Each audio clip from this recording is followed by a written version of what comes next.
Seja bem-vindo ao EATRI. Nós vamos começar hoje uma série de estudos a respeito das bases da nossa fé. Você é convidado a participar até o final, deste vídeo, que vai trazer apenas a questão introdutória, o primeiro ponto, e dos outros que vão vir com outras explicações. A forma de estudar é essa aqui, com a Bíblia aberta e entendendo dentro da Bíblia as questões básicas, a base fundamental da nossa fé. Bom, muita gente vai achar que não é tão importante compreender as bases, mas lá na frente você vai perceber que por causa da base as pessoas se desviam e aprendem coisas que a Bíblia não ensina e deixam de acreditar na Bíblia, deixam de acreditar nas doutrinas da graça e naquilo que a Bíblia explica, porque deram ouvidos a outros deuses, a outras doutrinas que não saem daqui. Então é muito importante compreender a primeira base, a primeira base, que é a nossa Bíblia Sagrada. E é isso que a gente vai fazer hoje aqui no nosso canal EATRI. Bom, você pode fazer parte do canal, se inscreva no canal para você receber os outros vídeos, para ficar sabendo quando sair. Aqui na descrição tem mais informações e nós temos o canal Palavras em Chamas e também vou deixar o link aqui embaixo para vocês.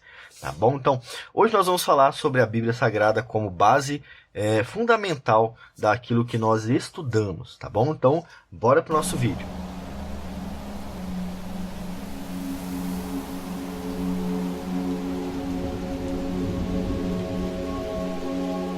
Bom, beleza, vou abrir minha Bíblia aqui em 2 Timóteo 3 e nós vamos ler brevemente 2 versos. E nessa leitura nós vamos ter todos os elementos que você vai aprender hoje aqui. Se você já sabe, você vai relembrar. Se você não sabe, você vai aprender para começar a fazer assim daqui para frente. Essa é a melhor forma de entender a Bíblia Sagrada. Nós vamos aprender hoje, tá bom? É claro que existe muito mais coisas para você aprender, E se você quiser uma coisa mais completa, mas que ainda seja básica, eu vou indicar para vocês o livro Entendes o que Lês. Esse livro aqui é para quem está começando agora. Ele é um resumo do que é exegese, tá? Ele vai te ajudar a entender a Bíblia e ele vai ser até rápido em fazer isso. Mas com o vídeo de hoje você já vai começar a conseguir compreender as Escrituras de uma forma diferente, beleza? Então, 2 Timóteo 3, você abre aí na sua Bíblia, eu vou usar a ACF, 2 Timóteo 3, versículo 16 e 17, diz o seguinte: toda a Escritura é divinamente inspirada e proveitosa para ensinar, para repreender, para corrigir, para instruir em justiça, para que o homem de Deus seja perfeito e perfeitamente instruído para toda boa obra. Quando Paulo escreve isso aqui, ele estava falando sobre toda a Escritura. Só que ele não estava falando, e não é que não seja inspirada, ele não está falando do Novo Testamento, ele não está falando da sua carta, sabe? Ele está falando da Escritura. O que é a Escritura? Nesse caso, o Antigo Testamento. Ele está dizendo que todo o Antigo Testamento é isso tudo que ele falou aqui. Então a gente tem que compreender que a Bíblia de quem estava lendo, de quem estava ensinando no Novo Testamento, é o Antigo Testamento. Então quando você vê alguma coisa no Novo Testamento, você está automaticamente vendo alguém explicar o Antigo Testamento. E esse ponto é fundamental para compreender a doutrina do Novo Testamento. Tá bom? Mas olha o que ele diz. Toda a Escritura, e hoje nós entendemos que o Novo Testamento também é inspirado por Deus, então ele também se encaixa aqui para nós hoje. Toda a Bíblia Sagrada, nesse caso, é divinamente inspirada. E ela é proveitosa para nos ensinar a verdade, por isso que todas as aulas vão ser assim. Ela é proveitosa para nos ensinar, para repreender aquilo que nós fazemos de errado, ou na pregação, aqueles irmãos que fazem algo de errado. A Bíblia é apta para fazer isso. Ela também é apta para corrigir, para nos dar uma nova direção e para instruir em justiça. E toda a palavra de Deus é inspirada pelo Espírito Santo. Por isso que ele é o primeiro ponto, De onde eu vou extrair toda a minha teologia? Eu posso extrair de filosofias, ou eu posso extrair direto da fonte bíblica. Eu não quero saber de filosofias, eu quero a Bíblia. Por isso o primeiro estudo é sobre a Bíblia Sagrada, por causa da importância da Bíblia Sagrada. Bom, e a Bíblia Sagrada também é responsável para que o homem de Deus seja perfeito, ou seja de acordo com o que Deus quer. Esse perfeito aqui não atende aos requisitos de uma divindade humana. Não, perfeito de acordo com o que Deus quer. E se Deus sabe que nós somos falhos, ele não vai desejar que nós sejamos deuses. Ele vai nos moldar de acordo com a sua vontade. É a Bíblia que faz isso com o homem, tá? Ela também é perfeitamente, e que ele também seja perfeitamente instruído para toda boa obra. Bom, para que a gente faça aquilo que Deus quer, nós precisamos ler o seu manual. Né? Não é o manual de filosofia de fulano de tal, é a Bíblia, tá bom? Então, por isso ela é a nossa base principal. Mas olha que interessante. Paulo começa a falar sobre isso no mesmo capítulo que ele fala dos homens dos últimos tempos.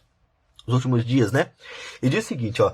E sabe, porém, isso, que nos últimos dias sobrevirão tempos difíceis, tempos trabalhosos, no versículo 1 do capítulo 3, porque haverá homens amantes de si mesmo, avarentos, presunçosos, soberbos, blasfemos, desobedientes de pais e mães, ingratos, profano, enfim. O homem moderno contaminado pelo pecado. Ele está dizendo que esse homem é o que vai vir, né, que a gente tem hoje. E como é que nós ajudamos esse homem a encontrar aquilo que Deus quer? Nós temos que direcionar esse homem para o versículo 16 e 17. Ou seja, o que é apto para fazer com que esse homem perceba que ele é pecador? É a Bíblia.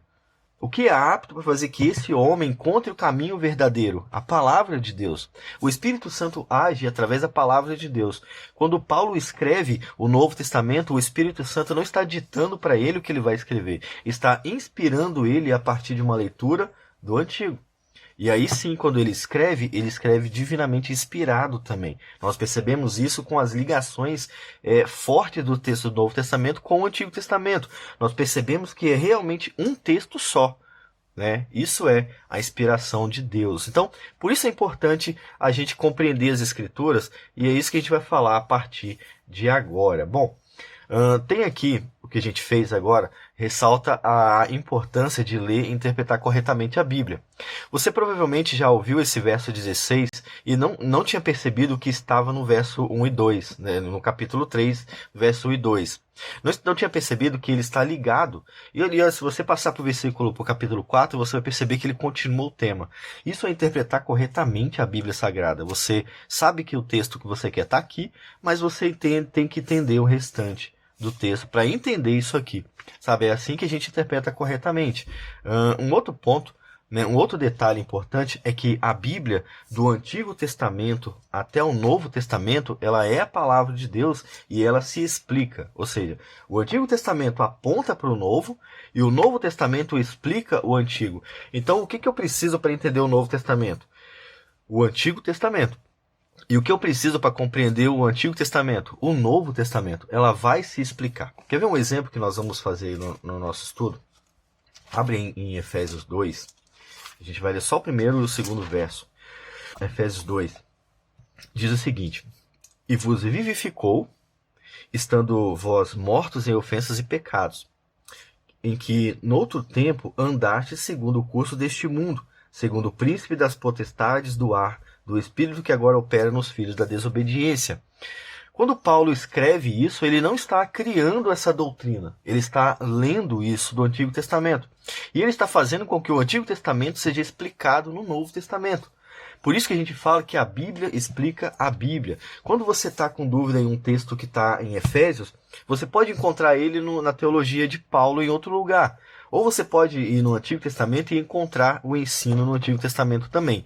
Isto é Bíblia explicando a Bíblia. E isso forma o que eu chamo de teologia bíblica, onde a minha teologia ela só é sustentada através da Bíblia Sagrada. Eu creio que ela é a palavra de Deus e eu sustento toda a minha teologia apenas na Bíblia Sagrada.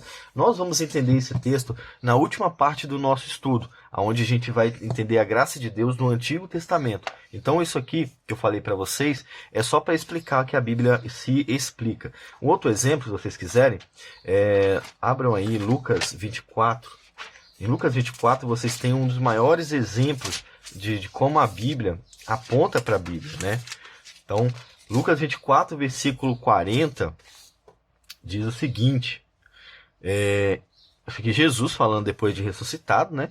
E ele está falando, já está no finalzinho aqui do texto, diz o seguinte: E disse-lhes, são estas as palavras que vos disse estando ainda convosco, que convinha que se cumprisse tudo o que de mim estava escrito na lei de Moisés, e nos profetas e nos salmos. Ou seja, Jesus está explicando toda a sua vida através do Antigo Testamento. A lei é o Pentateuco. Depois do Pentateuco, a gente tem a história de Israel, que também aponta para Deus, mas a gente tem os profetas, que apontam diretamente para Cristo. E nós temos os Salmos, que também fala de Jesus. Jesus está falando que toda a Bíblia explica a vida e morte e ressurreição dele. Ele está falando isso aqui no versículo 44. E aí o que acontece com os discípulos? Então, abriu-lhes o entendimento para compreenderem as Escrituras. O próprio Cristo fez isso e ele também faz isso com nós hoje. Ele nos abre o entendimento para compreender as Escrituras. E disse-lhes, no versículo 46, assim está escrito, e assim convinha que o Cristo padecesse e ao terceiro dia ressuscitasse dentre os mortos. Em seu nome pregasse o arrependimento e a remissão dos pecados em todas as nações, começando por Jerusalém. E destas coisas sois vós testemunhas. Então, olha o que Jesus está falando, não está fazendo, né? Pregando o Antigo Testamento e apontando para uma ação no Novo Testamento. Fantástico isso aqui, né? Um outro ponto importante que você precisa entender é que a Bíblia não foi escrita em versos. Esse é um erro muito comum de muitos cristãos. Então eles vão lá e retiram um texto do contexto sem querer, né? Por exemplo, João 3,16, está pertinho aí, você pode abrir, é um dos textos mais retirados de contexto, né? Porque Deus amou o mundo de tal maneira que deu seu Filho unigênito para que todo aquele que nele crê não pereça, mas tenha vida eterna. Muita gente quer interpretar João 3,16 sem conhecer João 3, João 2, João 1. Então, sem conhecer os livros, os capítulos anteriores, você não vai conseguir uma compreensão perfeita do versículo 16. Mas a ideia de que a Bíblia foi escrita por versos acabou fixando na mente do leitor e ele acaba ignorando o conjunto de textos. A Bíblia foi escrita em textos. Você percebe que a sua Bíblia tem um saltozinho assim? Às vezes no próprio capítulo tem um salto grande. Que eles colocam um subtítulo. Então, esse subtítulo às vezes indica uma finalização de um assunto e o começo de outro. Nem sempre, como você viu lá em 2 Timóteo, na Bíblia a CF separa, mas não é separado, é um texto só. E é importante ser um texto só. Os subtítulos ajudam a gente a lembrar, mas a gente quando vai ler tem que ignorar o subtítulo. Tá? Isso aí usa como referência para lembrar. Agora, você vem aqui em Nicodemos, chegando para Jesus, mas você tem que ver aqui que muitos creram em Jesus. Então, provavelmente isso aqui aconteceu justamente depois que isso aqui aconteceu. Então, não há separação. Aqui é um texto só. Nós temos que ler tudo. Tá bom? Então, esse é um erro muito comum que muita gente tem feito por aí. Isso quando é feito, a gente chama de tirar o texto do seu contexto. O texto sem contexto vira pretexto para heresia. Quando a gente faz isso, nós criamos heresia. Eu vou abrir aqui em Isaías 61, quero que você abra também Isaías 61, e a gente vai ler o versículo 7. E a gente vai falar um pouco do versículo 7. Diz o seguinte, em lugar da vossa vergonha, tereis dupla honra. Muitos neopentecostais usam esse texto para falar sobre aquilo que foi retirado dos crentes, aquilo que eles perderam, ou aqueles momentos ruins da vida, né? E em lugar da vossa afronta, exultareis na vossa parte. Por isso, na sua terra possuirão o dobro e terão perpétua alegria. Então você já viu vários cartazes dizendo para que você vai receber a dupla honra, né, usando esse texto como referência. Porém, eles erram justamente nisso. Tiram esse verso do contexto e tiram o contexto da história de Israel. Não sabem do que Isaías está falando. Bom, para compreender o verso 7, a gente tem que ler o verso 1, do verso 1 até o verso 7. E para entender o verso 7, nós temos que ler todo o restante do capítulo. Todo o restante do capítulo aqui, pelo menos isso aqui. E para entender mesmo, é bom você estudar a história de Israel. Por que ele está falando isso aqui? Vou explicar já para vocês, para você ver como que é diferente quando a gente estuda e quando a gente ouve falar, No verso 7 está falando daquilo que o povo de Israel estava vivendo sem Deus. O povo de Israel estava sendo castigado, os gentios e os seus inimigos atacavam o povo de Israel e deixaram eles sem nada. Eles viviam em miséria, viviam em pobreza por causa dos seus pecados. Era Deus castigando o povo. E Deus aqui no capítulo 61 está dizendo que isso vai acabar, que agora é hora da restauração do povo de Deus. E para ficar mais fácil de entender, ele usa problemas sociais comuns de todo o povo para explicar que quando Jesus viesse, isso tudo seria retirado. E é isso que acontece com a gente. Nós vivemos uma vida de pecado, colhemos o fruto desse pecado, que às vezes é bem pior do que parece, e Deus, quando nos alcança, nos transforma. E nisso que nos transforma, nós vivemos espiritualmente o que está escrito aqui. E é assim que os escritores de Jesus no Novo Testamento vai interpretar o Antigo Testamento. É assim que a gente deve fazer também. Então vou deixar aí como exercício para você compreender Isaías 61. O último exemplo aqui do nosso vídeo vai estar lá em 2 Pedro 3, versículo 9. Para a gente compreender a importância, né, de ler a Bíblia corretamente e a importância de tratar ela como base da nossa fé, né, como uma base importante da nossa fé. Então, abre 2 Pedro, capítulo 3, nós vamos ler o versículo 9 apenas, cometendo o mesmo erro que muitos cometem para depois a gente corrigir. O versículo 9 diz o seguinte: o Senhor não retarda a sua promessa, ainda que alguns tenham por tardia, mas é longânimo para conosco, não querendo que alguns se percam, senão que todos venham ao arrependimento. Muitos leem esse verso, leem rapidamente e acham que o apóstolo está falando que Deus quer que todo o povo se arrependa. Todo mundo se arrependa. Mas na teologia de Pedro, isso não acontece. Pedro não fala que todo o povo vai se arrepender. Bom, você respeitando tudo que a gente falou e lendo o contexto, lendo a história de Pedro, né, o texto de Pedro, você vai entender que Pedro fala de um povo eleito, de um povo separado. E é desse povo que ele está falando no verso 9. Por quê? Porque nós temos um texto pequeno, falando de todos, que todos venham ao arrependimento, mas nós temos 2 livros, 2 cartas falando do povo eleito. Então, essa verdade é menor, precisa se adaptar às verdades maiores, para que a gente compreenda todo o texto. Isso sem falar que a gente não leu o contexto da carta, né? A introdução e o contexto da carta. É importante ler a introdução e o contexto, né?